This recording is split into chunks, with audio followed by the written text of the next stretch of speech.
sistêmica, neuropsicopedagoga, especialista em neurociência, desenvolvimento humano e psicomática. Acima de tudo, uma mulher que ajuda outras mulheres a destravarem seus corpos, suas mentes e suas histórias.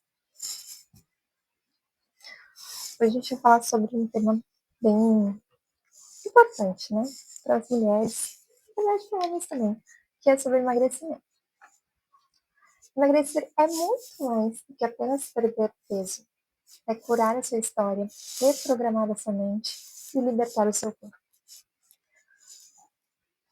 Se fosse só fechar a boca, contar as calorias, fazer exercício e controlar, ninguém estaria lutando contra a balança. E o índice de obesidade no Brasil é cada vez mais alarmante.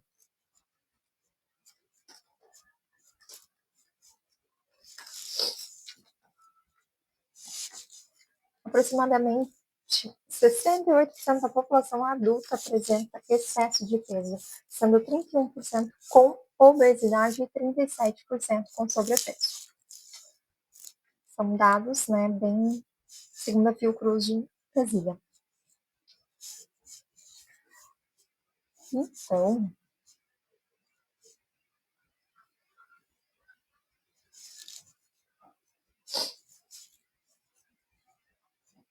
a verdade que muitas vezes não é dita, mas que você vai ouvir hoje, é que o peso que você carrega no seu corpo não é apenas gordura.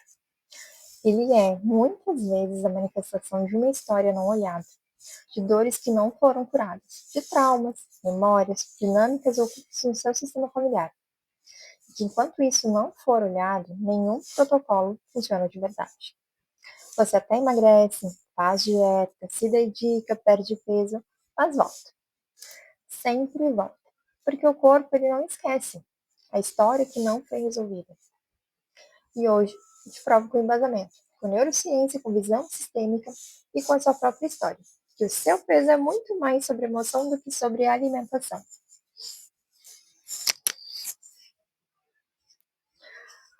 O peso, ele não é só um inimigo, ele é um sinal do seu sistema familiar.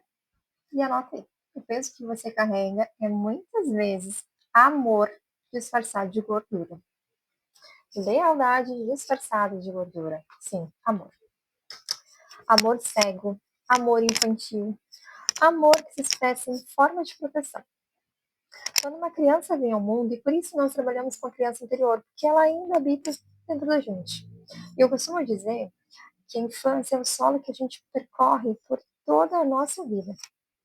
E se a gente analisar os maiores traumas das nossas vidas, aconteceram na infância. Alguns na adolescência, muito poucos na vida adulta. Então, é na infância.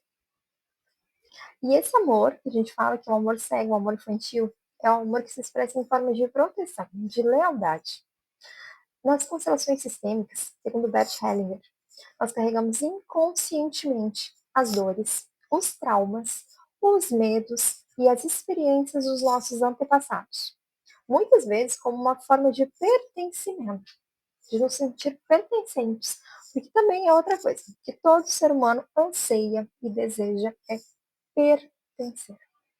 Pertencer àquele clã, àquela família. E quando ele não se sente pertencente, ele busca com lealdade a se sentir pertencente àquele local. Então ele vai cortar, ele vai ter os mesmos comportamentos de quem o rejeita, a fim de ter esse amor cego, infantil e inconsciente.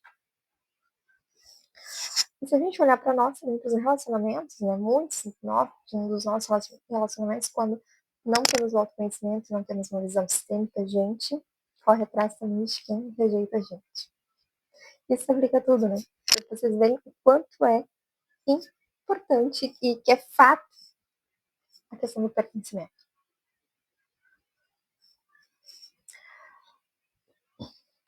Frases como e pensamentos, não são frases, são pensamentos. Se minha mãe sofreu, eu também sofro. Se na minha família houve fome, perdas, escassez, meu corpo se prepara para não faltar.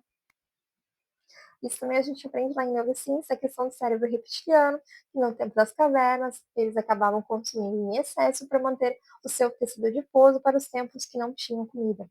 Mas hoje não, a gente não vive mais nessa era.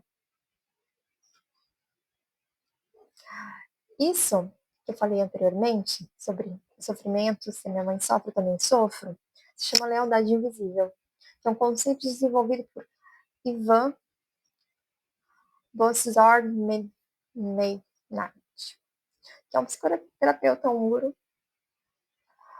húngaro, percussor dos estudos transgeracionais. Além disso, existem as repetições transgeracionais, que é onde os traumas, como violência, fome, guerra, abandono, abuso ou rejeição, ficam registradas como memórias no corpo, no comportamento e até na expressão genética. A gente costuma dizer que o trauma mora no corpo, que a gente precisa usar o movimento para liberar esses traumas. E tudo isso que eu falei para vocês gera uma mensagem, gera no corpo uma mensagem silenciosa. Se eu for leve, eu não pertenço. Se eu for feliz, eu traio minha linhagem. Se eu for magra, eu fico visível. E ser vista foi perigoso na minha linhagem. O meu corpo tem um escudo.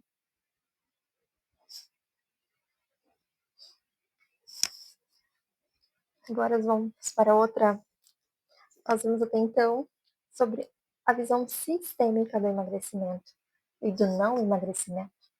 Agora a gente vai trabalhar com a neurociência do emagrecimento, entender que o nosso cérebro não quer nos ver magra, ele quer que a gente sobreviva.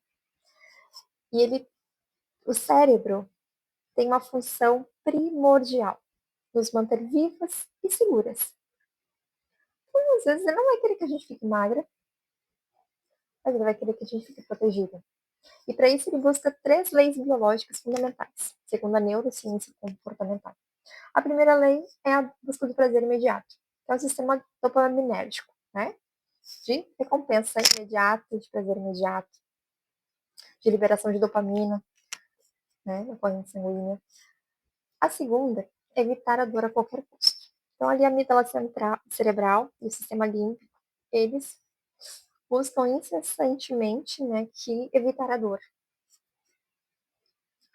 E também tem a questão da economia de energia. O cérebro reptiliano, que é ali o primeiro cérebro, quando a gente estuda na neurociência, a gente aprende que é o primeiro cérebro entende das funções vitais.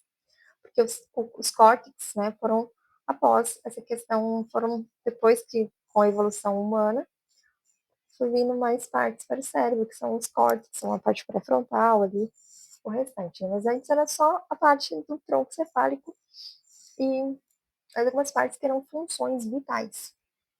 A gente chama hoje de funções vitais. Então não tinha muito essa questão de planejamento, previsibilidade, emoções, enfim, né? Tinha questão de algumas emoções como medo, alerta, enfim. Então o cérebro reptiliano, a zona do hábito e da repetição automática, né? Eu faço que para evitar o gasto excessivo de energia, você acaba fazendo as mesmas coisas sempre.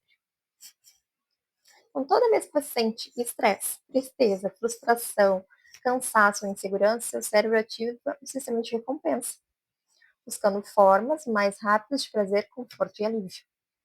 O que gera prazer imediato? Comida. Carboidrato, açúcar, gordura, tudo isso libera dopamina rapidamente.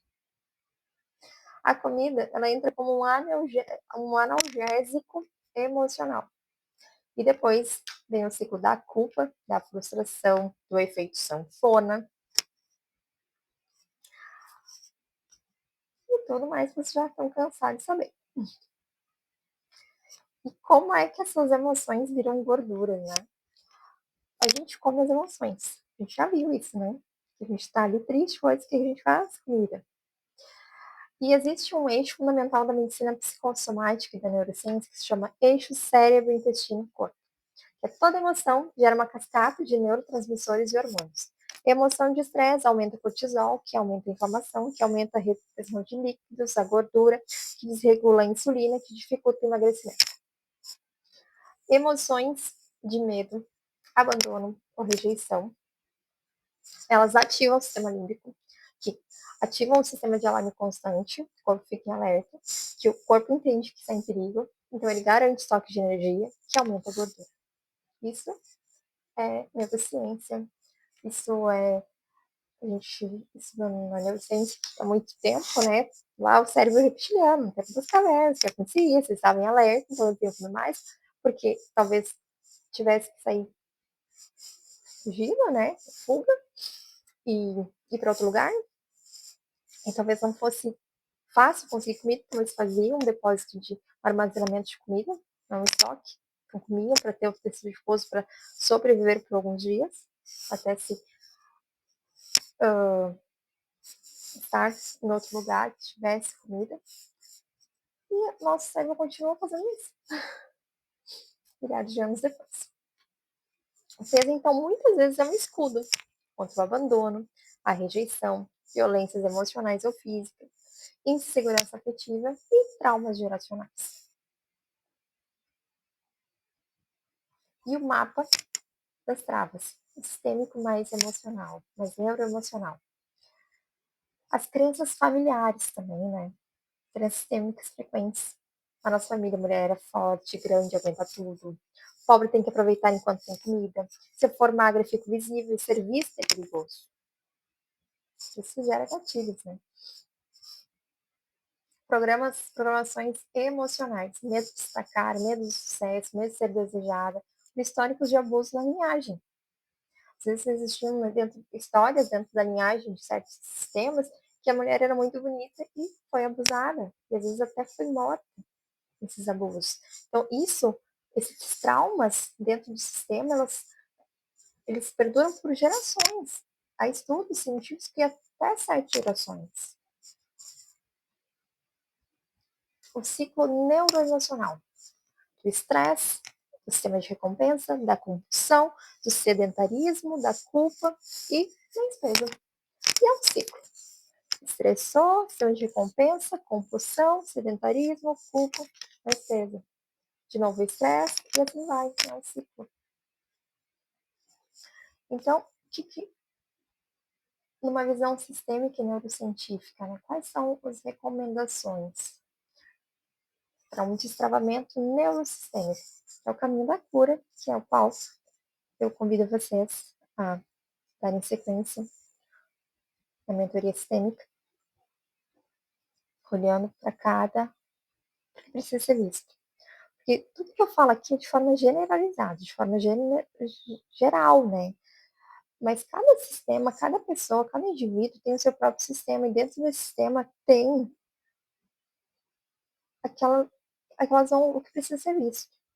Nomes ocultos, lealdades invisíveis, enfim, uma série de fatores que também interferem no seu emagrecimento. Então, as mentorias são destinadas e são personalizadas, individualizadas. A gente olha para cada sistema.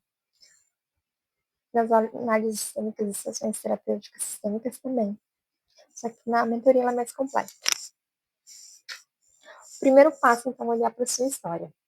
Identificar onde você está presa, nas lealdades invisíveis, nos padrões transgeracionais. Depois disso, o segundo passo é organizar o sistema, colocar cada um no seu lugar. Honrar a dor dos que vieram antes, mas escolher não repetir. Isso é consciência.